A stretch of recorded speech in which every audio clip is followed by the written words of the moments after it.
ఈ వారం major FIR పాలిటిక్స్‌కి సంబంధించి కరెంట్ అఫైర్స్ ఏమన్నా ఉంది అంటే ఖచ్చితంగా అది తెలుగుదేశం పార్టీ విడుదల చేసిన మేనిఫెస్టో. అది కూటమి మేనిఫెస్టో అని ముందు అనుకున్న భారతీయ జనతా పార్టీకి సంబంధం లేదని ఓపెన్‌గానే అర్థమైపోయింది. కూటమికి సంబంధించి తెలుగుదేశం పార్టీ విడుదల చేసిన మేనిఫెస్టో అంటే టీడీపీ జనసేన మేనిఫెస్టో ఎంతవరకు గెయిన్ అవ్వగలదు? 66 లక్షల మంది నమ్మకానికి మేనిఫెస్టోకి ముడిపడి ఉందా చంద్రబాబు నాయుడు గారి గెలుపు లేదంటే కూటమి గెలుపు? అలాగే గ్లాస్ గుర్తుకు సంబంధించి ఎటువంటి ఇబ్బందులు ఎదుర్కోబోతోంది జనసేన పార్టీ? ఫ్రీ సింబల్గా ఈసీ ప్రకటించడం, వీళ్ళ పోటీ చేస్తున్న నియోజకవర్గాల మినహా మిగిలిన చోట్ల రెబల్స్కి ఎక్కువగా ఆ గుర్తు వాళ్ళకి కావాలని కోరుకోవడం, దాన్ని ఈసీ కేటాయించడం, మరికొన్ని అంశాలు మేము చర్చించే ప్రయత్నం చేద్దాం వాళ్ళ వీకెండ్ విత్ జర్నలిస్టులు. సార్, ముందుగా మేనిఫెస్టో విషయంలో ఒక అద్భుతమైన మేనిఫెస్టో, జగన్మోహన్ రెడ్డి గారి వల్ల కూడా సాధ్యం కాని మేనిఫెస్టో, 5 ఏళ్ళు అధికారంలో ఉన్న జగన్ ఇవ్వలేని మేనిఫెస్టో బాబు గారు ఇచ్చేశారు, మా బాబు గారు ఇచ్చారని టీడీపీ చెప్పుకుంటున్న పరిస్థితి. 66 లక్షల మంది పింఛన్లు తీసుకుంటున్న వాళ్ళు ఆ మేనిఫెస్టోని ఎంతవరకు నమ్మగలరు? నమ్మచ్చు, దాంట్లో నమ్మకూడదని ఏం లేదు కదా. 66 లక్షల మంది ఏంటి, ఇప్పుడు దాదాపుగా 1 కోటి మంది వరకు నమ్మచ్చు. ఎందుకంటే ఈ 66 లక్షల మందికి ఎక్కువ వస్తుంది అంటే నమ్మకూడదనే ఉంది. ఇంతకుముందు ఆయన 200 రూపాయల పెన్షన్ ఉన్నప్పుడు 1000 రూపాయలు చేశాడు కదా, చేస్తానని చెప్పి.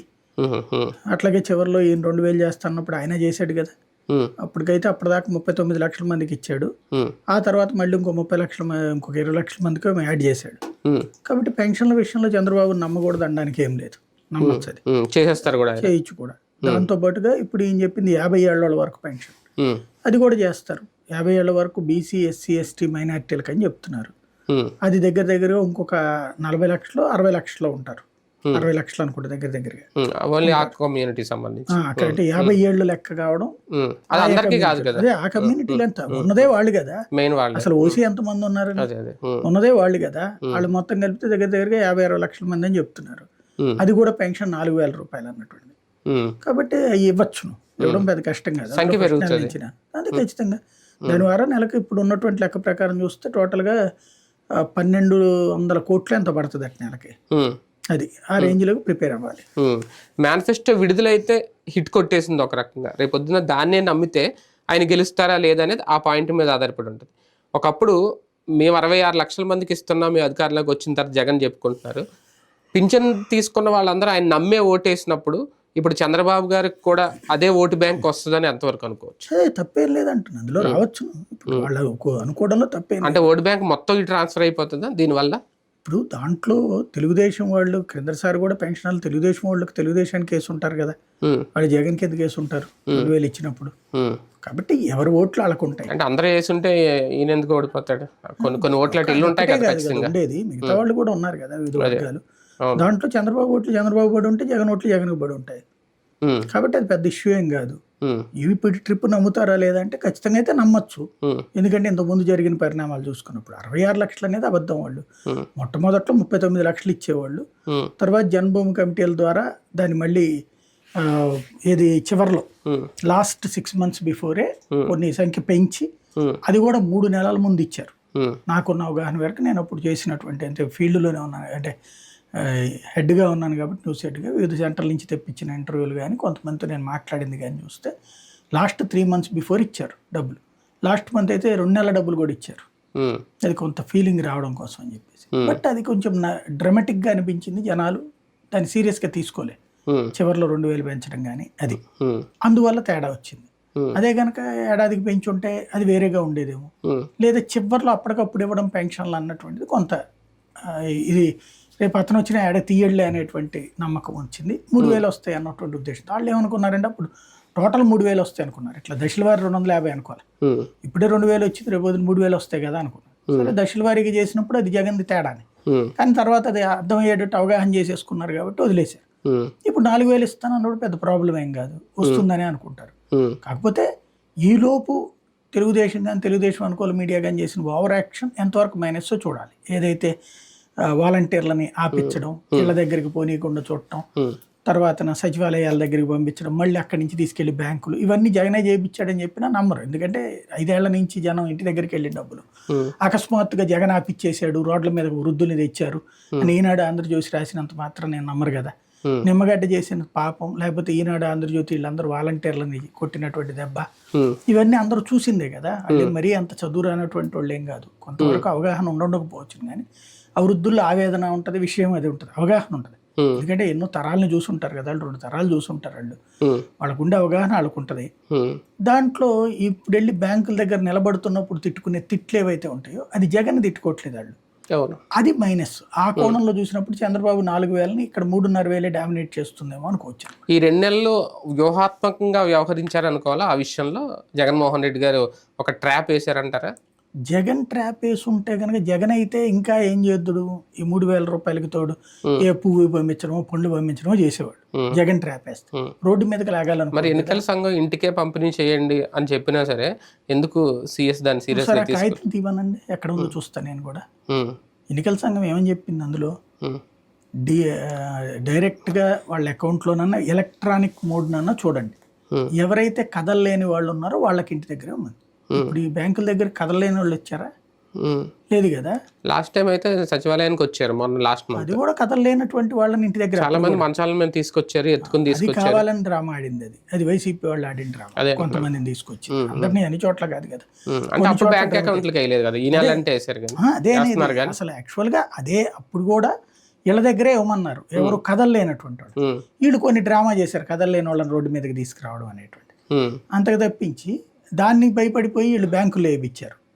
ఇప్పుడు ఆ బ్యాంకుల్లో వేయించడం కూడా మైనస్ అయింది. బ్యాంకుల దగ్గర ఎట్లా ఉంటుంది, ఇప్పుడు సచివాలయం 2,000 కుటుంబాలకు ఒకటి, అదే బ్యాంక్ వచ్చేటప్పటికి అసలు కొన్ని ఓళ్ళకే ఉండదు. నాకు తెలిసి ఒక 10-15 వాళ్ళకి కూడా ఒక బ్యాంక్ ఉండదు. చిన్న చిన్న వాళ్ళల్లో అసలు వాళ్ళు దగ్గరలో మండలానికి వచ్చి చేసుకుంటారు. అది అందులో ఆ బ్యాంకుల్లో ఇప్పుడు ఏ పల్లెటూళ్ళలో నాకు తెలిసి కొంచెం పెద్ద పల్లెటూరులో కోఆపరేటివ్ బ్యాంక్, అది కూడా ఆ సహాయ పరపతి సంఘం ఉంటుంది చిన్నది, అది కూడా ఒక 5,000 జనాభా లేకుండా అక్కడ కూడా బ్యాంక్ ఎవడు పెట్టాడు. 5,000 జనాభా లేకుండా అసలు బ్యాంక్ ఎవడు పెడతాడు మాక్సిమం. అది ఏది కోఆపరేటివ్ చిన్నది పెట్టుకుంటే, పెద్ద బ్యాంక్ కావాలంటే కనీసం 1,00,000 జనాభా లేదో పెట్టుకోరు, 20-30 వేలు కుటుంబాలు లేకుండా ఎవడు పెట్టడు బ్యాంక్. అలాంటి బ్యాంక్ దగ్గర కంటే చుట్టుపక్కల ఎన్ని ఊళ్ళోళ్ళు పోవాలి. ఇప్పుడు ఆ బ్యాంకు దగ్గర వేశారు వీళ్ళకి, ఆ బ్యాంకులు వాళ్ళ బ్రాంచీల దగ్గర ఎట్లున్నారు, మొన్న సచివాలయాల దగ్గర 2 రోజులు అయ్యింది, ఇప్పుడు బ్యాంకుల దగ్గర కనీసం 10 రోజులు అవుతుంది. ఎందుకంటే బ్యాంక్ స్టాఫ్ వీళ్ళ కోసం ఎక్స్టెండ్ ప్లస్ బ్యాంకుల టైంకి బ్యాంకులకు పనిచేయడానికి వచ్చేటటువంటి వాళ్ళు ఉంటారా, బ్యాంకులకు డబ్బులు కావాలి, తెచ్చేది పంపించేది, వాళ్ళ భోజనాలు, వాళ్ళ వ్యవహారం, వాళ్ళకి ఇబ్బంది. వాళ్ళకి ఇప్పుడు రోజులు దగ్గర కనీసం 100-200 మందికి ఇవ్వడం అంటే నరకం వాళ్ళకి. ఇప్పుడు అట్లాంటిది వేలాది మందికి ఎట్లా ఇస్తారు, ఎన్ని రోజులు పడుతుంది, అందరికీ ఏటీఎం వాడకం మీద అవగాహన ఉండదు. ఎలక్షన్ రోజు దాకా ఈ నరకం ఉంటుంది చూడండి. ఆ ఎలక్షన్ దోకా తిడతారు వీళ్ళు. ఆ తిట్లు నాకు తెలిసి జగన్ తిడతారు అనుకోండి. యాక్చువల్ గా ఈ 4,000 రూపాయలు అనేది చాలా పాజిటివ్ సిగ్నల్, కానీ ఈ ఇంపాక్ట్ వలన ఆ ఫీల్ పోయింది, దాన్ని మర్చిపోయారు, అది ఎవరు పెద్ద పట్టించుకోవట్లేదు. అంతే, బాబోతే 4,000 ఇస్తారని. ప్రజలు నమ్మితే మేనిఫెస్టోని, జనసేన నమ్మితే, లేదంటే టీడీపీ వాళ్ళు ఎలాగ నమ్ముతారు, వీళ్ళందరూ నమ్మినా కూటమిలో భాగస్వామ్యంగా ఉన్న భారతీయ జనతా పార్టీ ఎందుకు నమ్మలేకపోతుంది? ప్రజలు నమ్ముతారని ఎట్లా నమ్ముతారని, మీరు తెలుగుదేశం పార్టీలో ఉన్నటువంటి వాళ్ళు అందరూ అంత సన్నాసులే ఉండరు, జనసేనలో కూడా దాంట్లో చదువు విద్యావంతులు ఉన్నారు, వాళ్ళకి తెలుసు ఇది ఒక ట్రాప్ అనేది కూడా తెలుసు. కాకపోతే ఆ ట్రాప్ ప్రజలకి ప్రయోజనం అని అనుకోవట్లేదు వాళ్ళు, పార్టీ ప్రయోజనం. ఇప్పుడు వెరీ సింపుల్ లాజిక్, మీకు ఈజీగా అర్థమయ్యే భాషలో చెప్పాలంటే, తెలంగాణ ఏర్పాటు అప్పుడు ఏం చెప్పారు, మొదట కాంగ్రెస్ నాయకులు, ఆంధ్ర నాయకులు కానీ, తర్వాత మన తెలుగుదేశం ఆంధ్ర నాయకులు కానీ, 2004 అప్పుడు కానీ 2009 కానీ ఎలా ట్రాప్ చేశారు వాళ్ళు. తెలంగాణ అనేదాన్ని కనుక మనం ఊ అంటే పార్టీకి 4 ఓట్లు వస్తాయి, పోయేదే ఉందబ్బా, మనం కూడా ఊ అందాం అన్నారు. చివరికి ఏమైంది, అది ఏకమేక కూర్చొని రాష్ట్ర విభజన జరిగింది. అట్లాగే మన నిర్లిప్తత అనేటువంటిది అతి పెద్ద ప్రమాదం. ఇప్పుడు సంక్షేమ పథకాలు వాస్తవంగా జగన్ ఇవ్వడం తప్పని మాట్లాడినటువంటి వాడు అంతకు 2 వస్తుందంటే దానివల్ల మా చంద్రబాబు ఇవ్వగలడు, లేకపోతే మా పవన్ కళ్యాణ్ ఇప్పించగలడు అని చెప్తే ఏ కోణంలో నుంచి కరెక్ట్ అవుతుంది? అది కూడా సవ్యమైనటువంటి దిశలో చెప్పినటువంటిదే. 50 ఏళ్ళకి పెన్షన్, 45 ఏళ్ళకి పెన్షన్ జగన్ ఇస్తానంటే వెటకారం చేసినటువంటి వాళ్ళు 50 ఏళ్ళకి ఎట్లా ఇస్తానంటున్నారు? ఇప్పుడు కిందట ఎలక్షన్ అప్పుడే కదా జగన్ పాదయాత్రలో 45 ఏళ్ళకి పెన్షన్ అన్నప్పుడు నేను కూడా వెటకారమే చేశాను. ఏంది లేకపోతే పని చేయండి, 25 ఏళ్ళ నుంచి పెన్షన్ ఇచ్చేయండి. ఇప్పుడు చంద్రబాబు చెప్తోంది 19 ఏళ్ళకి పెన్షన్, 50 ఏళ్ళకి పెన్షన్, 2 రకాల పెన్షన్. 19 నుంచి 59 సంవత్సరాల వాళ్ళందరికి 1,500 ఇస్తూ, మళ్ళీ 50 ఏళ్ళకి పెన్షన్ ఇవ్వడం ఏంది నాకు అర్థం కాల. ఇప్పుడు బీసీ ఎస్సీ ఎస్టీలకు 50 ఏళ్ళకి పెన్షన్, మైనార్టీలకి అందరికి 1500 రూపాయలు పట్టించింది. ఇది అది అసలు ఎట్లా కుదురుతుంది అంటే ఇప్పుడు 2 వస్తాయి ఏళ్ళకి, 18 ఏళ్ల నుంచి 50 ఏళ్ళ దాకా, ఇది 60 ఏళ్ళ వాళ్ళని లెక్కేసుకుందాం, 18 నుంచి 60 ఏళ్ళ వాళ్ళని లెక్కేసుకుందాం. ఇప్పుడు 18 ఏళ్ళ వాళ్ళని 50 ఏళ్ళ వాళ్ళకి ఈ 1500 ప్లస్ ఆ 4000 ఇస్తారా అంటే 5,500 ఇస్తారా? అలా ఎవరేమో మరి అది చెప్పాలి కదా, స్పష్టత రావాలి కదా. రెండవది పోనీ ఒకటే ఇస్తారు అనుకుందాం, అంటే ఇక్కడ కూడా పెన్షన్ ఇస్తున్నట్టుగా నువ్వు 18 ఏళ్ళ నుంచి పెన్షన్ ఇచ్చేస్తా, 18 ఏళ్ళ నుంచి 50 ఏళ్ళ వరకు 1500 తీసుకొని 50 ఏళ్ళ నుంచి వాళ్ళు 4000 తీసుకుంటారు. అదే మరి అంటే 2 రకాల పెన్షన్ అంటే అప్గ్రేడ్ అవుతుంది. 45 ఏళ్ళోడికి పెన్షన్ ఇస్తానంటేనే వీళ్ళు అబ్బా ఇస్తున్నాడా అని మాట్లాడారు ఆ రోజున. మరి ఇప్పుడు 18 ఏళ్ళకి నువ్వు పెన్షన్ ఇస్తానంటే ఎవరబ్బా ఆస్తులు అనుకోవాలి అక్కడ, ఏ ప్రాతిపదికన ఇస్తున్నట్టు? ఇప్పుడు సంపాదించలేని నిరుద్యోగ భృతి, ఓకే నేను ఉద్యోగం లేదు, ఉద్యోగం ఏ ఉపాధి లేకపోతే ఇస్తారా? పిఎఫ్ లేని ఉపాధి ఆ లెక్కనైతే ఆంధ్రప్రదేశ్లోనే కాదు భారతదేశంలో 70 నుంచి 80% మందికి పెన్షన్లు ఇవ్వాలి, నిరుద్యోగ భృతి ఇవ్వాలి. ఎందుకంటే ఒక జొమాటో అతనికి పిఎఫ్ ఉంటుందా, లేకపోతే ఒక ఓలా అతనికి పిఎఫ్ ఉంటుందా? కానీ అతను నెలవారీకి వచ్చేటప్పుడు 10-30 వేలు సంపాదిస్తాడు. అదే 18,000 సంపాదించేవాడికి పిఎఫ్ ఉంటుంది, వాడికి ఇవ్వవు, నువ్వు వీడికి ఇస్తావు. ఏమిటి ప్రాతిపదిక 3,000 రూపాయలకి? అట్లాగే ఆ చెప్పినటువంటి పథకాలన్నీ కూడా ఒకటేంటంటే మామూలుగా జగన్ ఇచ్చిన దాన్ని ఎందుకు అంగీకరిస్తామంటే అది కూడా వాస్తవంగా అంత బల్క్గా పొయ్యడం అనేది తప్పని అంటాం. కానీ చేయూత అంటే ఒక 45 ఏళ్ళు దాటినటువంటి వాళ్ళకి, డ్వాక్రా మహిళకి ఏడాదికో 18,500 అప్పు తీర్చుకోవడానికి పనికి వస్తుంది. దాన్ని ఇప్పుడు ఈయన 1,500 రూపాయలు చెప్పని ఇస్తున్నాడు. కరెక్ట్గా చెప్పాలండి ఇట్స్ ఎనఫ్. ఆయన 18,500 ఇస్తున్నాడు, ఈయన కాకపోతే ఆయన 45 ఏళ్ళకి ఇచ్చాడు, ఈయన ముందే ఇస్తున్నాడు. ఈయన 45 ఏళ్ల లోపోళ్ళని టార్గెట్ చేశాడు చంద్రబాబు నాయుడు, నిరుద్యోగ భృతి అయినా ఇదైనా.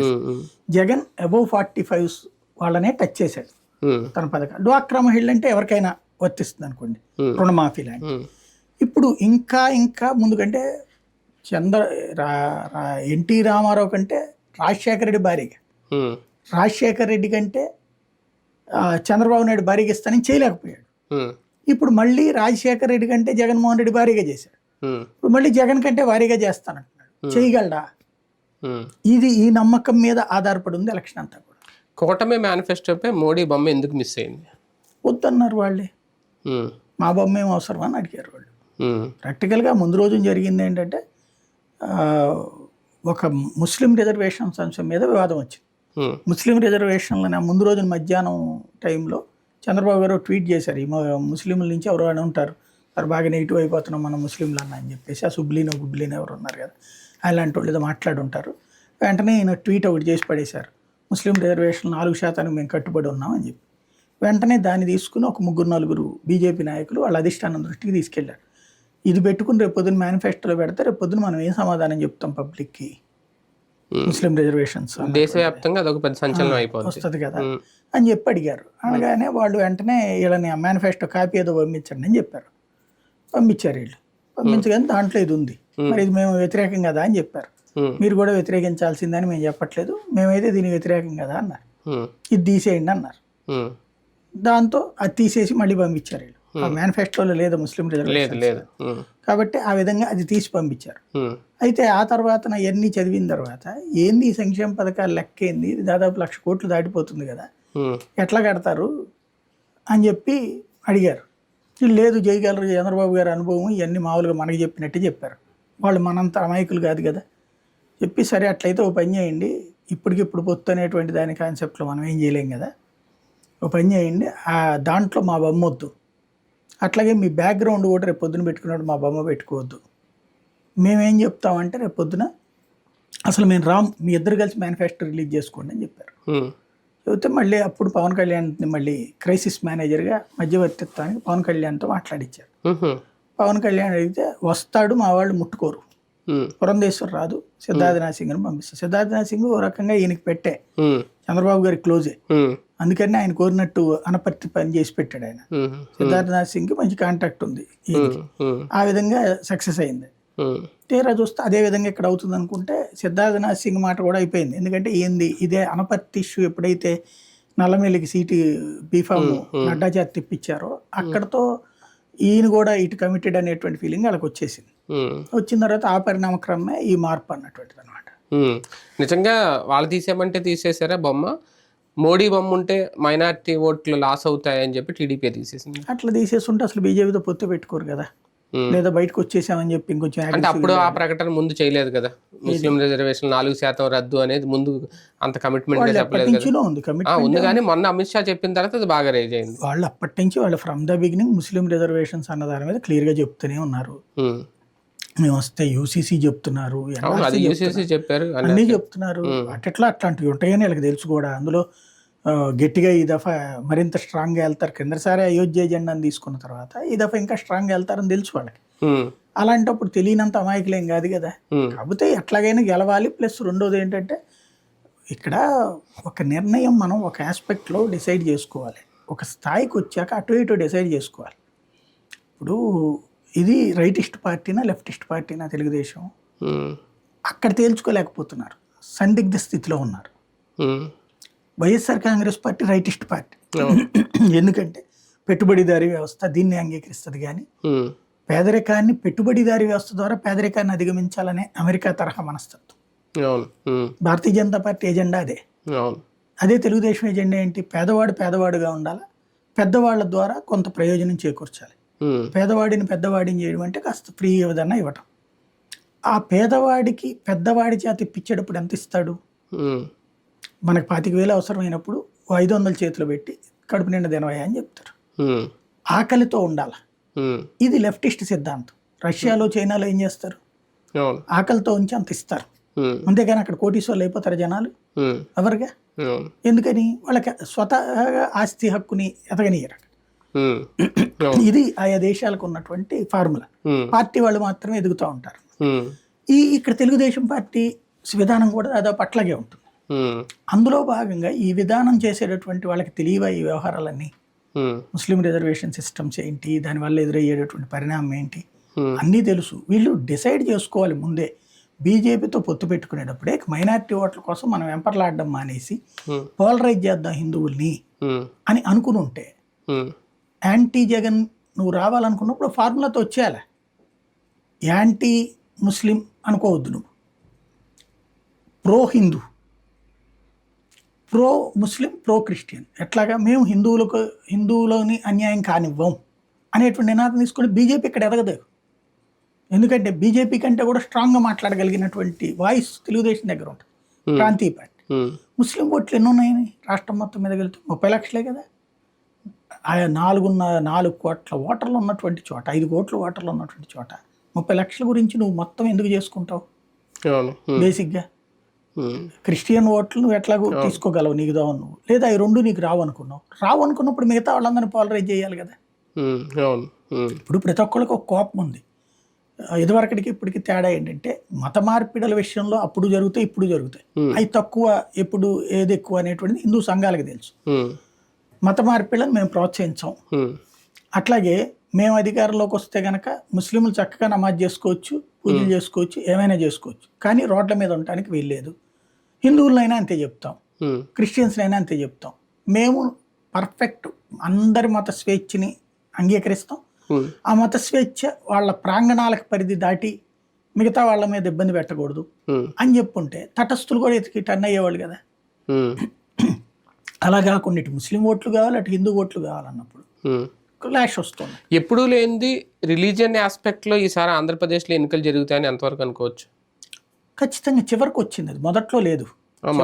ముస్లిం రిజర్వేషన్స్ అని కూడా కాదు, బీజేపీతో తెలుగుదేశం పొత్తు పెట్టుకుంటుంది కాబట్టి కావాలని వైఎస్ఆర్ కాంగ్రెస్ పార్టీ 8 మంది ముస్లింలకు సీట్లు ఇచ్చింది. దానివల్ల తలెత్తినటువంటి సమస్య అది. అంటే హిందుత్వం అనే కాన్సెప్ట్ మొదటి నుంచి బీజేపీకి ఉన్న ఆంధ్రప్రదేశ్లో ఇంతకుముందు అంతగా పెద్దగా ఎక్కడ ఎఫెక్ట్ చూపించలేదు. ఒక అయోధ్య రామ మందిర నిర్మాణం తర్వాత, లేదంటే ఇప్పుడు ముస్లిము కొన్ని యూసీసీ కోడ్ ఇలాంటి కొన్ని తీసుకొస్తున్నప్పుడు, కేంద్రంలో మోడీ తప్ప వేరే ఆల్టర్నేటివ్ లేదు అనుకుంటున్నప్పుడు ఆ ఎఫెక్ట్ ఇక్కడ రిలీజియన్ ఆస్పెక్ట్లో ఎన్నికలు జరుగుతాయని అనుకోవచ్చా? లేదు, ఇప్పుడు అట్లాగేం జరగట్లేదు. ఇప్పుడు జరుగుతున్నదల్లా జగన్ వ్యతిరేకులత అంటే ఇది చిన్న పార్ట్ అంతే. రిలీజియస్ ఆస్పెక్ట్లో ఏం జరగట్లేదు. అది సీట్ల పరంగా అదొక అస్త్రం. వాస్తవంగా మనం చదరంగం ప్లేట్ మీద చూస్తాం, గుర్రాలు ఉంటాయి, ఏనుగులు ఉంటాయి, బంటు ఉంటాడు, ఇవన్నీ ఉంటాయి.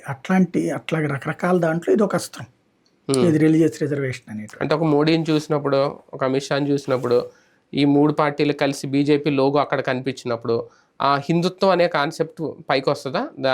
ఆ యాంగిల్లో కూడా మనం ఒక హిందుత్వ పార్టీకి ఓటు వేయాలి అని కొంతవరకైనా ఓట్ బ్యాంక్ ట్రాన్స్ఫర్ అవుతుందా? ముస్లింల పరంగా ఉండేటటువంటిది ఉంటది కానీ ప్రత్యేకించి హిందువుల పోలరైజేషన్ ఎక్కడ ఉంది? అదే అంటున్నాను. అది ఉంటే కనుక అసలు భారతీయ జనతా పార్టీ వీళ్ళతో ఎందుకు పొత్తు పెట్టుకుంటాం? అంటే ఎన్నికలు ఓట్లు వచ్చేసరికి హిందూ ఐక్యత అనేది మనం ఇప్పట్లో అంతగా చూడలేము.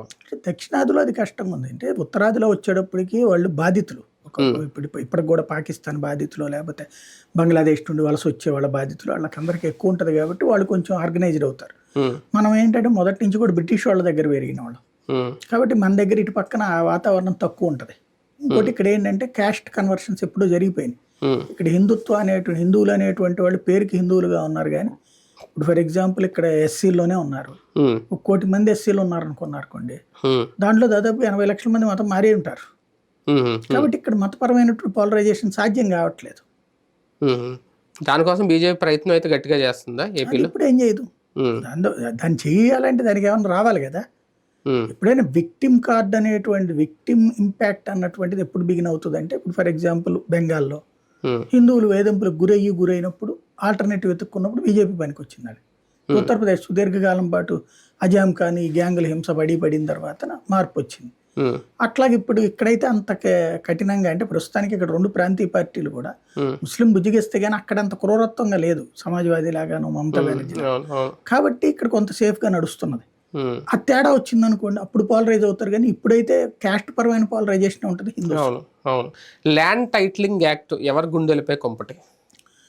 జనాలకి మెదళ్ల మీద కొంపటి తప్పించి అది ఎవరి గుండెల మీదకి కొంపటి కాదు. వాస్తవంగా అబద్ధాలను ప్రచారం చేస్తున్నారు. మనకి 1920వ సంవత్సరంలో సర్వే జరిగింది, ల్యాండ్ సర్వే అనేటువంటిది, బ్రిటిష్ వాళ్ళ టైంలో. అప్పటి రికార్డులు ఎప్పటికే ఉన్నాయి. దానికి ఏదో పేరు కూడా ఉంటుంది, ల్యాండ్ సర్వే సంస్థ ఒకటి ఉంటుంది రాష్ట్ర ప్రభుత్వం, వాళ్ళ దగ్గర అన్ని బ్లూ బుక్ లో రికార్డ్ అయ్యి ఉంటాయి, అంకెలు రాసి ఉంటాయి మొత్తం అప్పటి సర్వే నెంబర్లతో. వాస్తవంగా మనం కనుక మన భూమి ఎవరిది ఏ చేతిలో ఉంది ఏంటి అనేటువంటి దానికి కనుక అప్పటిది అది డీటెయిల్స్ మనం వెళ్ళి వాళ్ళ దగ్గర డబ్బులు కడితే ఇస్తారు, అది ఉంటుంది. అది ఆ వ్యవస్థ దాంట్లో ఉన్నటువంటి భూములు. ఆ తర్వాత కాలంలో క్రయ విక్రయాలు జరిగినాయి. అప్పట్లో 100 ఎకరాలు ఉన్నోడు తర్వాత 5 ఎకరం అమ్మొచ్చు, 1 ఎకరం అమ్మొచ్చు, 1/2 ఎకరం చొప్పున అమ్ముండొచ్చు. అవి కొన్నటువంటి వాళ్ళు మళ్ళీ వేరే వాళ్ళకి అమ్ముకుంటారు, గజాల లెక్కన అమ్ముకోవచ్చు, ఇళ్ళు, ఇవన్నీ జరిగిపోయినాయి. వీటిట్లో వస్తున్నటువంటి వివాదం ఏంటి అంటే, ఒకటే 4-5 అమ్మేసిన సందర్భాలు ఉన్నాయి. ఒకటికి భూమి కుంటలకు అమ్ముతాడు, ఒకటి గజాల లెక్కన అమ్ముతాడు, 1 ఎకరాల లెక్కన అమ్ముతుంటాడు, అట్లాంటి. ఇవి కాకుండా బ్రిటిష్ వాళ్ళ టైంలో ఎటు తేల్చకుండా ఇండియాకు వదిలేస్తే ఎటు తేల్చకుండా వీళ్ళు వదిలేసినటువంటివి ఉన్నాయి. చుక్కల భూములు, ఏనాం భూములు, జమీందారీ భూములు, ఇట్లాంటి రకరకాల దేవుడి మాన్యాలు, ఇవన్నీ. వీటన్నిటికి సంబంధించిన వివాదాలు కొనసాగుతున్నాయి. ఏ ప్రభుత్వాలు డెసిషన్ తీసుకో, ఎందుకంటే భూమి అనేటువంటిది ప్రాణంతో సమానం. ఎవరికైనా ఎప్పుడైనా మీరు ఏ మాఫియా గొడవలైనా సరే భూములు కారణంగానే వస్తూ ఉంటుంది. కాబట్టి ఏ ప్రభుత్వాలు ధైర్యం చేయలేదు. దానికి తోడు దానివల్ల హత్యలే జరుగుతాయి కాబట్టి వెనకాడతా వచ్చి దీనివల్ల లిటిగేషన్స్ పెరిగిపోయినాయి. ఈ లిటిగేషన్స్ అనేటువంటిది ఏ స్థాయిలో ఉన్నాయంటే, ఇవాళ భారతదేశంలో హైయెస్ట్ పెండింగ్ కేసెస్ కోట్లలో ఉన్నాయి దేశవ్యాప్తంగా. ఆ కోట్లలో క్రిమినల్ కేసులు పెండింగ్ 10 to 15% ఉన్నాయి. 85% ఇవే సివిల్ డిస్ప్యూట్స్. 85%. ఇవాళ ఉన్నటువంటి భారతదేశంలో ఉన్న న్యాయస్థానాల్లో ఉన్న కేసులన్నీ విచారించాలంటే 121 సంవత్సరాలు పడుతుంది. 121 సంవత్సరాలు. అది కూడా రోజుకి 20 కేసులు చొప్పున చూస్తే పరిష్కరిస్తే కాదు, పరిష్కరించాలంటే ఇంకో 100 ఏళ్ళు పడుతుంది. మరి ఎట్లాగ వీటికి పరిష్కారం? ఇప్పుడు బీజేపీ గవర్నమెంట్ వచ్చాక టోటల్ చట్టాలను మార్చేస్తుంది. ఐపీసీ తీసేస్తుంది కదా, కొత్త చట్టాన్ని తెచ్చింది కదా. ఆ చట్టాలు తెచ్చిన వాటిలో one of the issue land titling act. ఇది ఏంటి అంటే, ఇప్పుడు మనకు అన్ని వ్యవహారాలు కూడా, ఈవెన్ ఇప్పుడు మీకు ఫ్యూచర్లో కూడా ఎట్టబడితే అట్ట కేసులు పెట్టడానికి ఉండదు. ఏ కేసు ఎవరి లెక్కను చూడాలన్నటువంటి దాంట్లో ఇచ్చేశారు. మనం ఎవడు పట్టించుకోవట్లేదు. వాస్తవంగా ఈ దేశంలో మొత్తం ఇప్పుడు బీజేపీ రేపు సెంట్రల్లో అధికారంలోకి వస్తే దేశపు వ్యవస్థ రూపు మొత్తం మారిపోతుంది. పోలీస్ డిపార్ట్మెంట్ కూడా ఇప్పటికి మళ్ళీ ఉండదు. ఉహు. మీరు ఇప్పుడు పోలీస్ స్టేషన్కి వెళ్ళి కంప్లైంట్ పెట్టి పైన నాయకుడితో చెప్పి కింద నాయకుడితో చెప్పి ఇదంతా లేదు. మీరు ఆన్లైన్ లో కంప్లైంట్ చేసేస్తే అక్కడ ఎఫ్ఐఆర్ నెంబర్ రావాలా, అంతే. అక్కడ కోర్టు పర్యవేక్షణ కూడా ఉంటాయి. దానికి ప్రతి దానికి ఒక రిడ్రెసల్ సిస్టమ్ పెట్టారు. వీటిలో ప్రతి దాంట్లో కంప్లైంట్ అక్కర్లా, కింద స్థాయి గొడవలు పంచాయతీ లెవెల్లోనే తీర్చేయడానికి లోకల్ జ్యుడిషియల్ ఆఫీసర్స్ అని పెట్టేస్తున్నారు. అంటే ఊరి పెద్దలు లాంటి వాళ్ళు. ఇదివరకు పంచాయతీ అంటే ఏంటి అర్థం? పంచాయత్ 5గురు కలిసి కూర్చుని పెద్దలుగా ఆ ఊర్లో ఏ డిస్ప్యూట్ వచ్చినా సరే వాళ్ళు పరిష్కరించే వాళ్ళు, వాళ్ళల్లో మెజారిటీ ఎవరి వైపు తీర్పిస్తే వాళ్ళదే అన్నటువంటిది ఇవాళ కాదు, మన తరతరాల క్రితం శతాబ్దాల క్రితమే మనం ఏర్పాటు చేసుకున్నటువంటి ఒక న్యాయ వ్యవస్థ. మన ఏది రాజుల కాలంలోనే ఉన్నటువంటిది, మహాభారత రామాయణాల కాలంలోనే ఉన్నటువంటి వ్యవస్థ. ఆ వ్యవస్థని తర్వాత కాలంలో పంచాయతీ అని పేరు పెట్టాం, నడుస్తూ ఉంది. ఈ అక్కడ ఆ స్థాయిలోనే పరిష్కరించడానికి ఓ రిడ్రెసల్ సిస్టమ్ పెట్టేశారు అక్కడ. అలాంటిదే ఈ ల్యాండ్ టైటిలింగ్ యాక్ట్ కూడా. దీనికి ఏంటంటే ప్రస్తుతం ఉన్నటువంటిది డిస్ప్యూట్ వచ్చినటువంటి సందర్భంలో ఫస్ట్ మనం ఏం చేస్తాం గబక్కన, ఇప్పుడు ఒకడు ఫర్ ఎగ్జాంపుల్ మనం ఇక్కడ ఆఫీస్లో ఉన్నాం, ఒకడు వచ్చేసి ఆఫీస్ నాది అంటాడు. అదేందా నేను ఎప్పటి నుంచి అద్దె కడుతున్నాను, ఇంటికల్లోడు చెప్పారంటే ఇంటికల్లోడికి కూడా కాదే, ఇంటికల్లోడి దగ్గర నేను ఎప్పుడు కొన్నాను, నాకు డబ్బులు ఇచ్చాను వాడికి, వాడు నాకు రాసి ఇచ్చేసాడు అంటాడు. మనం ఏమనాలి? ఇప్పుడు మనం కనుక కంప్లైంట్ ఇచ్చాం అనుకోండి, ఇంటికల్లోళ్ళు కూడా వచ్చి మనతో పాటు కంప్లైంట్ ఇస్తారు. కానీ ఇది మీరు చూసుకోండి, సివిల్ సెటిల్మెంట్ కోర్టులో అంటారు. పోలీసులు జోక్యం చేసుకుంటే కోర్టు సీరియస్ అవుతుంది, సివిల్లో మీరు ఎందుకు ఇన్వాల్వ్ అయ్యారంట. కోర్టు దగ్గరికి వెళ్తే ఎన్నాళ్ళు పడుతుంది? ఈ లోపు అసలు ఆఫీస్ పరిస్థితి ఏంటి ప్రాక్టికల్గా చెప్పాలంటే? అంటే ఏ వ్యవస్థ కూడా ఇమ్మీడియట్ పరిష్కారం చూపించేది లేదు మన దగ్గర. అలాంటి ఇమ్మీడియట్ పరిష్కారానికి సంబంధించినటువంటి వ్యవస్థ ల్యాండ్ టైటిలింగ్ యాక్ట్. ఫస్ట్ ఇప్పుడు మీరు చెప్పేసేసి నాకు సాయి గారు ఇట్లాగా 10 ఎకరాలు అమ్మారండి, అమ్మినటువంటిది అది వాళ్ళ తాతది అన్నారండి, కాకపోతే ఈ లోపు వచ్చి ఇంకొక ఆయన వచ్చి మా తాతది అని చెప్తున్నాడండి అని చెప్పారు. అది ఒరిజినల్ పేపర్ ఎక్కడ ఉంది? నేను చెప్పినట్టు ల్యాండ్ టైటిలింగ్ చట్టం ప్రకారం ఉంది. కర్నముల సందర్భంలో అడంగల్ బుక్స్ ఎత్తుకుపోవడం వల్ల ప్రతి ఎంఆర్ఓ కార్యాలయంలో ఇవి ఉండట్లేదు. ఇప్పుడు దీని ద్వారా ఈ ల్యాండ్ టైటిలింగ్ యాక్ట్ ద్వారా ప్రతి చోట కూడా ఆ సిస్టమ్ ఉంటుంది. ఈ సర్వే చేసిన తర్వాత ఎవరెవరు ఎక్కడ ఉన్నారన్నటువంటి అందులో మెన్షన్ చేసేసి పెట్టేస్తున్నారు. ఇందులో కొన్ని డిస్ప్యూట్స్ వస్తాయి, ఎందుకంటే ఇదివరకు ఆక్రమించుకున్నోడు అసలు ఒరిజినల్ ఓనర్ వాళ్ళ మధ్య డిస్ప్యూట్స్ వస్తాయి, అవి పరిష్కరించుకోవాలి కాలక్రమంలో. అది వెంటనే అవ్వకపోవచ్చు, ఒక 2-3 ఏళ్ళు పట్టచ్చు. బట్ అంతా సెట్ అయిపోతే ఒక ప్రధానమైన పరిష్కారం ఏంటి? మీ భూమి నాకు అమ్మారు, వెంటనే ఆన్లైన్లోనే చూపెట్టేస్తుంది. అప్పుడు రేపు పొద్దున్న నేను అమ్మగానే మళ్ళీ ఎవరి పేరుకి వెళ్తే వాళ్ళకి వెళ్ళిపోతుంది ఆటోమేటిక్. అదే ల్యాండ్ టైటిలింగ్ యాక్ట్ సేఫ్టీ ఓ రకంగా. దాన్ని వీళ్ళు ఏం చేస్తున్నారు, ధరణి గురించి ఎట్లయితే భయపెట్టారు. ధరణి అనేది ఏంటి? ఇట్లాగే చుక్కల భూములు, గొక్కల భూములు ఇట్లాంటివన్నీ లెక్కపత్రం తెలియకుండా ఒకడు అమ్ముతున్నాడు, ఇంకోటి కొంటున్నాడు, రిజిస్ట్రేషన్ జరిగిపోతుంది, కొన్ని చోట్ల జరగట్లేదు, అధికారులకు లంచాలు ఇస్తే ఏమైనా జరిగిపోతుంది. దాన్ని మొత్తాన్ని ఆన్లైన్లో పెట్టారు. దాంట్లో వివాదం అయితే కన్సర్న్డ్ అధికారిని పెట్టారు, ఈ అధికారి స్థాయిది, ఈ అధికారి స్థాయిది అని. మాక్సిమం పరిష్కారం అయినాయి. కొన్ని డిస్ప్యూట్స్ వచ్చినాయి ఇట్లాగా, ఏది ఇద్దరి మధ్యన వచ్చినటువంటి డిస్ప్యూట్స్, వాటిని పరిష్కరించే బాధ్యత అక్కడ అధికార యంత్రాంగం. అదే కదా ధరణి. దాన్ని తీసేస్తానన్నటువంటి రేవంత్ రెడ్డి ఏం చేశాడు, మళ్ళీ ఒక కమిటీ వేసుకున్నాడు, కూర్చున్నాడు. ల్యాండ్ టైటిలింగ్ యాక్ట్ అయినా అంతే, పేరు మార్చుకోవడమో ఇంకోటి చేయడం తప్ప అంటే రద్దు చేయడం అనేది జరగదా? చేసేస్తారు, చేసేసి మళ్ళీ అదే పేరుతో ఇంకో చట్టం తేవాలి, ఇంకో పేరుతో అదే చట్టం తేవాలి, అంత మించి. అంటే ఆ పేరు మాత్రం రద్దు అవుతుందేమో, మీ ఆస్తి మీకు ఇస్తానంటే దాన్ని వద్దనడానికి ఎవడాడు? గవర్నమెంట్. ల్యాండ్ టైటిలింగ్ యాక్ట్ అంటే ఏంటి? మీ ఆస్తి మీదని చెప్పడం, మీది కాదు అని చెప్పి ఇంకోటి గొడవ వచ్చినప్పుడు అరే ఇదిగోరా దరిద్రుడా ఈ కాగితం ఇదిగో అని చెప్పచ్చు. Simple logic. దానికి వద్దు అది నీకు హక్కు లేకుండా చేస్తానని చెప్తున్నాడు, ఆడు నీ హక్కు లాక్కుంటాడని చెప్తున్నాడు.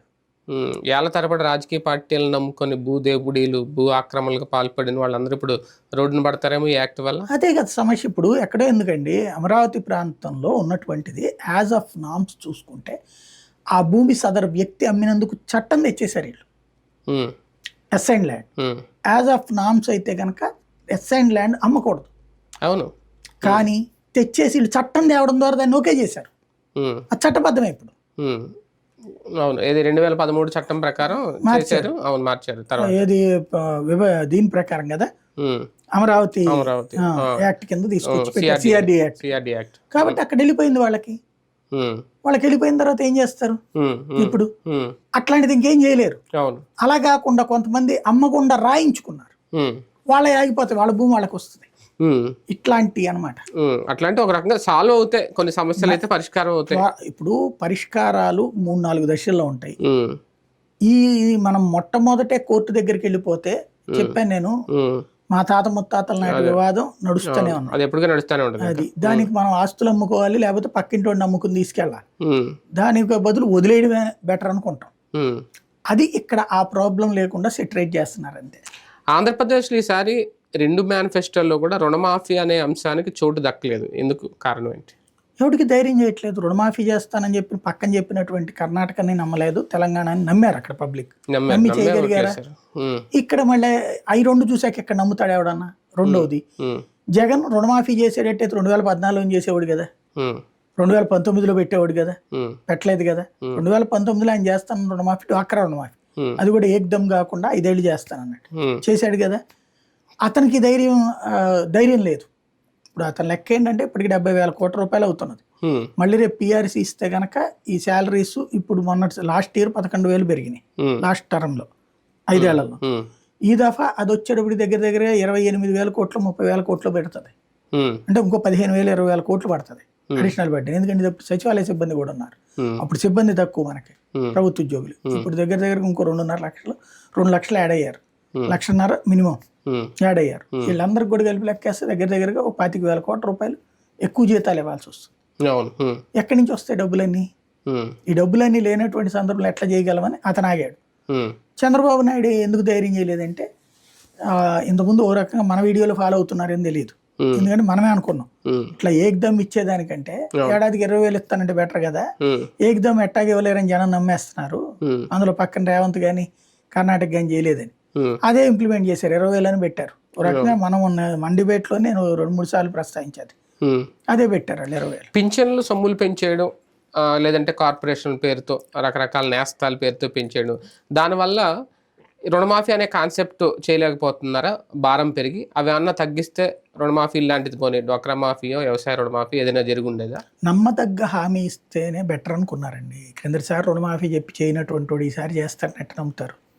కాబట్టి దాని బదులు మిగతా పథకాలు అయితే నమ్ముతారు కదా. ఎందుకంటే జగన్ చేసి చూపెట్టాడు. జగన్ చేయకపోతే నమ్మరు. జగన్ చేసి చూపెట్టాడు కదా. అందుకని వీళ్ళు 2 జగన్ చేయలేని వీళ్ళు కూడా చేస్తామని చెప్పలా. ఇది సంపూర్ణ మద్య నిషేధం చెప్పట్లా, రుణమాఫీ చెప్పట్లా. జగన్ చేస్తానన్న వాటికి అంతకంటే ₹1 ఇప్పుడు ఓ రకంగా ఏలం వేశారు. ఆయన రూపాయి ఇస్తానడు కదా, నేను రూపాయి పావులా రాసుకో అని చెప్పారు అనమాట. జగన్మోహన్ రెడ్డి గారి మేనిఫెస్టో కంటిన్యూస్ లో అది లేదా? సంపూర్ణ మద్యపాన నిషేధం అదే నవరత్నాల్లో కామన్ గా ఉంటుంది లేదుగా. ఈ దఫా పెట్టలేదు కదా, క్రిందసారి పెట్టారు. అంటే అన్ని కంటిన్యూ కదా, అన్ని కంటిన్యూ అవుతాయి అంటే అది కూడా కంటిన్యూ మార్చారు కదా. అయ్యి మిగతా పథకాలు చెప్పిన వాటిట్లో ఇది లేదు మద్య నిషేధం ఈ దఫా. ఒక జాబ్ క్యాలెండర్, ఒక మెగా డిఎస్సి, లేదంటే ఒక నిరుద్యోగ వృత్తి, ఈ 3 పాయింట్లు ఆల్రెడీ టీడీపీ తీసేసుకుంది, వాళ్ళ మేనిఫెస్టోలో పెట్టేసింది. ఇవి చేయలేకపోయింది వైసీపీ ఈ 5 ఏళ్లలో. ఇది వీళ్ళ వల్ల సాధ్యం అవుతుందని ఎంతవరకు నమ్ముతారు? వైఎస్ఆర్ కాంగ్రెస్ పార్టీ ముందే నిరుద్యోగ వృత్తి చెప్పాల, అది ఓకే. మిగిలిన ఎందుకు ఉద్యోగాలు ఇవ్వాలి కానీ నిరుద్యోగ వృత్తి ఇవ్వడం ఏంటి? ఇప్పుడు ఆంధ్రప్రదేశ్ లో వీళ్ళు చెయ్యాలా, 20 లక్షల మందికి నిరుద్యోగ వృత్తి ఇవ్వాలి. క్రింద 1,00,000 మందికి ఇచ్చారు, 1,000 రూపాయలు ఇచ్చారు. ముందు 1,000 రూపాయలు ఇచ్చారు, 3,000 ఇస్తామంటున్నారు. అవి అంత సులభమా? ఎవరికి వెళ్తుంది నిరుద్యోగ వృత్తి అంటే పార్టీ కార్యకర్తలకు వెళ్తుంది సాధారణంగా. గతసారి కూడా ఇచ్చింది వాళ్ళకి, సానుభూతి పరులకు, కార్యకర్తలు తప్పి బయట వాళ్ళకి ఎవరికెవరు. తెలుగుదేశం పథకాలు కరెక్ట్గా చూస్తే హామీలన్నీ కూడా మ్యాక్సిమం 1 పేదల్ని టర్న్ చేసుకోవడం, 2వది తమ పార్టీ కార్యకర్తల్ని మళ్ళీ మీకు లైఫ్ రాబోతుందిరా, మీరందరూ సంపాదించుకోవడానికి రండిరా అన్నట్టున్నాయి ఆ పథకాలు. మద్య నిషేధం లేదు కాబట్టి వీళ్ళు అందులో మద్యం ధరలు తగ్గిస్తామని చెప్పారు. నాణ్యమైన మందు అన్నారు. అంటే ఏంటి, రేపు పొద్దున బెల్ట్ షాపులు, పర్మిట్ రూములు ఇవన్నీ వచ్చేస్తాయి, తక్కువ రేటుగా మందు దొరుకుతుంది. అంటే వీళ్ళ కార్యకర్తల్లో ఒక సెక్షన్ మద్యం వ్యాపారం మీద బతికేయచ్చు. నెంబర్ 2 ఇసుక ఫ్రీ అని పెట్టారు. అంటే వీళ్ళ కార్యకర్తలు ఒక సెక్షన్ ఇసుక అమ్ముకుని బతికేయచ్చు. వీటి మీద బల్క్ అమౌంట్ పార్టీ నాయకత్వానికి పోతుంది. ఇది ఫినామినా. అంటే కార్యకర్తలు బ్రతకడానికి మేనిఫెస్టో కనబడుతుంది తప్పించి పేదలకు నిజంగా ఇవన్నీ చేయగలుగుతారా అంటే, ఇందాక చెప్పినట్టు ఇప్పుడు ఒక గ్యాస్ సిలిండరే తీసుకోండి. ఒక గ్యాస్ సిలిండర్ 1,000 రూపాయలు మనం కడుతుంది, 1,100 రూపాయలు, కొన్ని 1,000 అనుకోండి. 1,000 రూపాయలు 1,45,00,000 మందికి ఏడాదికి 3 సార్లు ఇవ్వాలి. 1,45,00,000 ఇంటూ 3 ఎంతకు వచ్చింది?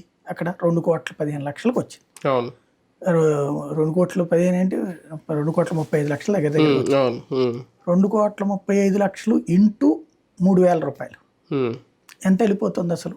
40,000-50,000 కోట్ల రూపాయలు. ఉమ్, కేంద్ర ప్రభుత్వం సబ్సిడీ ఎందుకు ఎత్తేసింది? ఉమ్, పిచ్చోడే ఎత్తేసాడు జగన్, అది మోడీ. ఉమ్, అసలు అది భరించలేనటువంటి భారం ఉమ్, వాస్తవంగా, అందుకని ఎత్తేసారు. ఉమ్, అట్లాంటి చంద్రబాబు నాయుడు ఇప్పుడు అందులో 3 అని లెక్కేసుకుంటున్నాడు. ఉమ్, 3టికి వచ్చేటప్పటికి ఏడాదికి 40-45 వేల కోట్లు పెడతారా ఉమ్, వీళ్ళు? ఉమ్. నిరుద్యోగులు తీవ్ర వ్యతిరేకతతో ఉన్నారు వైసీపీ మీద అనేది, ఈ 3 కాన్సెప్ట్స్ నిరుద్యోగ ఓట్ బ్యాంక్ ఇటు తీసుకురాగలుగుతాయా? అంటే తీసుకురావాలని ఇప్పుడు నిరుద్యోగులకి నిరుద్యోగులకి ఎవరి కానీ పార్టీ వాడికి అభిమాని వాళ్ళకు ఉంటాడు. బేసిక్గా చంద్రబాబు నాయుడు క్రిందటిసారి 35,000 ఉద్యోగాలు ఇచ్చాడు. డిఎస్సి క్రిందటిసారి చేశాడా? లేదు. అది ఆయన అంతకుముందు 2014 ముందు 2004కు ముందు ఉమ్, ఆయన డిఎస్సి 98 డిఎస్సి 98. వాళ్ళకి ఎవరు ఉద్యోగాలు ఇచ్చాడు? ఉమ్, మన జగన్మోహన్ రెడ్డి ఇచ్చాడు. ఉమ్, పోనీ మొన్న సచివాలయాలా? 2014 నుంచి 98 డిఎస్సి వాళ్ళకి. ఉమ్, ఉమ్. 98 డిఎస్సి పోతే ఎవడైనా ఏం మొన్న చేయాలి? 6,000 ఉద్యోగాలు. Okay okay. మన ప్రభుత్వం ఏం చేయాలి? ఉమ్, ఉమ్, అప్పుడు పోతే మళ్ళీ పోను తను వచ్చినప్పుడు ఇవ్వాలి కదా. మామూలుగా అయితే వెంటనే ఇవ్వాలి ఉద్యోగాలు. ఉమ్, ఇవ్వలేదే. 98 ఎక్కడ, 99లో ఆయనే ఉన్నాడు 2004 దాకా. ఆయనే ఉంది. ఇవ్వాలనుకుంటే ఇవ్వచ్చుగా. ఉమ్, ఏం చేస్తాడంటే చంద్రబాబు డిఎస్సి అనౌన్స్ చేయించి ఉమ్, మళ్ళీ కోర్టులో కేసు వేపిస్తారు. ఉమ్, ఉమ్, అయ్యి ఆ కేసు కారణంగా ఆ ఉద్యోగాలు ఎప్పటికీ నియామకాలు కావు. అంటే నువ్వు పెట్టినట్టు నేను తిట్టినట్టు అనమాట. ఉమ్, ఉమ్, 98లో జరిగింది. చంద్రబాబు నాయుడు గారి పరిపాలనలో డిఎస్సీలన్నీ వివాదాల్లోనే ఉన్నాయి. ఉమ్, రిక్రూట్మెంట్ లాగా ఇప్పుడు 2018 డిఎస్సీనే కదా మొన్న ఇతను భర్తీ చేసింది. ఉమ్, భర్తీ చేశాడుగా, ఉమ్, ఆపలేదుగా. ఉమ్, 2018 వచ్చేటప్పటికి మరి ఈ కొత్త డిఎస్సి పెట్టాలంట. ఉమ్, అది పెట్టలేదని చెప్తున్నారు వీళ్ళు. ఉమ్. అది కరెక్టే, అందులో డౌటే లేదు. ఈ 5 ఏళ్లలో ఉద్యోగుల వ్యతిరేకత ఎలా ఉంటుంది అనేది చూసేశారు జగన్మోహన్ రెడ్డి గారు. టీచర్లు రోడ్డు ఎక్కిన చాలా పెద్ద పెద్ద ఇష్యూస్ జరిగినాయి. వాళ్ళు మారువేషాలతో వచ్చేసి తాడేపల్లి ముట్టడి కానీ ఇవన్నీ చేసినప్పుడు ఉద్యోగుల విషయంలో జగన్మోహన్ రెడ్డి గారు కొత్తగా ఏం చెప్పలేదు మేనిఫెస్టోలో. కానీ తెలుగుదేశం పార్టీ మేనిఫెస్టోలో ఉద్యోగుల విషయంలో వాళ్ళు పిఆర్సీ విషయం ఆలోచిస్తానన్నా, లేదంటే ఓపీఎస్ గురించి అయితే అది కూడా అంటే హామీ ఇవ్వలేదు కానీ మాట్లాడదామని చెప్పడం. ఎందుకు గాలికి వదిలేశారు వాళ్ళని అని అనుకోవాలి. ఇప్పుడు ఉద్యోగులు అనేటువంటిది పార్ట్ ఆఫ్ ద సిస్టమ్. వాళ్ళ కోసం ప్రత్యేకంగా మేనిఫెస్టో పెట్టడం కరెక్ట్ కాదు నా దృష్టిలో అయితే. మరి లాస్ట్ టైం ఎందుకు పెట్టారు? అదే కదా చేశారు కాబట్టినే కదా ఇరుక్కున్నారు. అదే అంటున్నాను. ఈయనకి ఎంత అనుభవం ఉన్నటువంటి ఆయన ఈయన ఎందుకు పెట్టాడు ఇప్పుడు? ఓట్ బ్యాంక్ ఉద్యోగులు మరి అది అంటే ఓట్ బ్యాంక్ కోసం ఏం చేశాడు? ఆయన ఓట్ బ్యాంక్ నమ్ముకోవట్లేదు అక్కడ ఈటెట్ల మీద. ఎందుకంటే ఇక్కడ ప్రాక్టికల్గా ఉద్యోగి తన పని తను చేసుకుంటూ పోవాలి. పిఆర్సీ అడగడంలో తప్పులేదు, వీళ్ళు ఇవ్వడంలో తప్పులేదు. అంతే తప్పించి ఇక ఉద్యోగులకు సంబంధించి ఒక పెద్ద ఎజెండా తయారు చేసి దాని మీద వీళ్ళకి ఇట్ట చేస్తాం అట్ట చేస్తాం, టైంకి రాకపోయినా పర్లేదు, సెలవులు ఎక్కువ తీసుకున్నా పర్లేదు, ఇవన్నీ ఇంటర్నల్గా తీసుకోవాల్సిన వ్యవహారాలు. మిగతా జనాలకు సంబంధించిన ఇష్యూ కాదు అది. కాకపోతే వాళ్ళందరూ అసంతృప్తి ఉంది కాబట్టి దాంట్లో చల్లార్చడం కోసం తెలుగుదేశం పార్టీ గేమ్ వేసింది. ఇప్పుడు వాళ్ళని ఇంకా కొత్తగా చెప్పి సంతృప్తి పరిచేది ఏంది? సాక్షిలో వార్తలు రాసుకుంటున్నారు ఉద్యోగులకు ఫ్రెండ్లీ సీఎం అది ఇదని. ఇప్పుడు బేసిక్గా వాళ్ళకి 1వ తారీఖు జీతం కావాలండి, సరెండర్ లీవ్స్ ఇట్లాంటివన్నీ 6 నెలలకు ఒకసారి డబ్బులు వచ్చేయాలి. నువ్వు ఎట్లాగా సచ్చావు అనేది మాకు అనవసరం, నువ్వు ఏ పథకం ఇచ్చావా ఇవ్వలేదా, ఫస్ట్ మా డబ్బులు మాకు ఇచ్చి మాట్లాడు అంటాడు. ఏ ఎంప్లాయ్ అయినా అంతే మాట్లాడతాడు, ఏ డిపార్ట్మెంట్లో పనిచేసినా ప్రైవేట్లోనైనా సరే. నీకు నష్టం ఉంది కాబట్టి యజమాని నాకు జీతం వదిలేండి అని ఎవడంటాడు? ఏ ఉద్యోగం అంటాడు? వాళ్ళు బతికేది దాని మీదే కదా. వాళ్ళు అడగడంలో తప్పేం లేదు. కాబట్టి వాళ్ళు చేయలేదు, చంద్రబాబు నాయుడు చేస్తాడని నమ్ముతున్నారు వాళ్ళు, ఇంతకుముందు ఇచ్చాడు కాబట్టి. కాబట్టి అదే కరెక్ట్గా వచ్చును. గాజు గ్లాస్ గుర్తు ఒక రకంగా కూటమి కలిసి వస్తుందేమో అని అనుకుంటే ఇప్పుడు ఆ గాజు గ్లాస్ గుర్తే జనసేన పార్టీకే ఇబ్బందులు తెచ్చిపెట్టేలా తయారైందా? కారణం ఏంటి? ప్రాక్టికల్గా భవిష్యత్తు అవగాహన లేకుండా పవన్ కళ్యాణ్ చేసిన తప్పు అక్కడ ఇప్పుడు రేపు పొద్దున మళ్ళీ పీకల మీద కత్తి వేలాడుతుంది అతనికి. అందరూ ఒక కోణంలో చూస్తున్నారు జనసేన. నేను అబ్జర్వ్ చేసిన ఒక డీప్ పాయింట్ ఇంతవరకు ఎక్కడ మాట్లాడలేదు, నేను తర్వాత వీడియో చేద్దాం, ఈ తీర్పు వచ్చాక చేద్దాం అనుకున్నాను. As per norms election commission నిబంధనల ప్రకారం ఒక పార్టీకి 2 సార్లు కామన్ గుర్తు కేటాయిస్తారు. ఈ 2 సార్ల లోపు 6% ఓట్లు సాధించాలి. 2 సార్లు సాధించకపోతే కామన్ సింబల్ రాదు, మళ్ళీ కొత్త పార్టీ పెట్టుకోవాల్సిందే. ఇప్పుడు ఏంది, పార్టీ లాస్ట్ ట్రిప్ 2014లో రిజిస్టర్ అయ్యి పోటీనే చేయాలి. తద్వారా ఒక ఆప్షన్ కోల్పోయింది. 2019లో పోటీ చేశారు, 2019లో 6% ఓట్లు రాల. అయినా కూడా అందుకని ఈ ట్రిప్ కామన్ సింబల్కి వచ్చేసింది. కామన్ సింబల్లో మళ్ళీ ఫ్రీ సింబల్ వచ్చేసింది. ఇప్పుడు ఈ ట్రిప్ కూడా 6% రాకపోతే అంటే అప్పుడు 2014 పోటీ చేయలేదు కాబట్టి కౌంటర్ రాల. పోటీ చేసిన 2 సార్లు వరుసగా 6% ఓట్లు రాకపోతే కామన్ సింబల్ రాదు. ఇప్పుడు 2019లో చేశారు, 6% రాలా. ఈ ట్రిప్ 6% రాకపోతే ఇది అసలు ఈ హరిరామ జోగయ్య ముద్రగడ పద్మనాభం పవన్కి చెప్పింది అదే. నువ్వు కనీసం 50 సీట్లు తీసుకుంటే 6% ఓట్లు గ్యారంటీ కొడతావు. నీదంటూ రికగ్నైజ్డ్ పార్టీ అయిపోద్దా, తర్వాత నేను ఎవడో పీకేదే ఉండదు. నువ్వు తక్కువ తీసుకుంటే నష్టపోతావు స్వామి అని చెప్పారు వాళ్ళు ఇంటర్నల్గా. ఈయన అవసరం లేదు, నా 21లోనే 6 వచ్చేస్తాయి అంటాడు ఈయన. 21 సీట్లలో లెక్కేసుకుంటే 4% కూడా రావడం కష్టం అవుతుంది. అప్పుడు రేపు పొద్దున్న రికగ్నైజేషన్ ఉండదు. అప్పుడు ఏం చేయాలి, ఈ పార్టీ ఉండదు, వీళ్ళందరూ వెళ్ళిపోయి తెలుగుదేశంలో చేరాలి. అది ప్లాన్ బీనేమో. ఇప్పుడు క్రిందసారి బీజేపీ పోటీ చేసిందండి, ఎన్ని 15 స్థానాల్లో పోటీ చేసింది. 15 అంటే చివరికి 13 పోటీ చేయనిచ్చారు దాన్ని, గుర్తుంది కదా. ఎంత వచ్చింది అప్పుడు? 2.5% వచ్చింది 2014. 13 స్థానాల్లో పోటీ చేసి తెలుగుదేశంతో పొత్తు పెట్టుకుని జనసేన మద్దతుతో వెళ్తే 2.5% ఓట్లు వచ్చింది.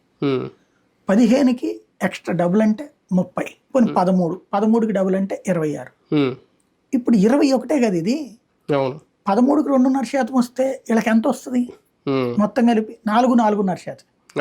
అప్పుడు రేపు కామన్ సింబల్ కింద ఉండదు. ఇక గాజు గ్లాస్ గుర్తు ఓపెన్ అయిపోతుంది. అది ఆయనకి అర్థం కావట్లేదు. అంటే లేదంటే ఇంకా భారీ మెజార్టీలు రావాలి అన్ని చోట్ల, 21 స్థానాలు. 21 స్థానాలు భారీ మెజార్టీ రావాలంటే ఈవెన్ పార్లమెంట్ దాంట్లో కూడా 2 సీట్లే. అది అక్కడ పెద్ద కౌంట్. 6% ఎక్కడ వస్తుంది అసలు?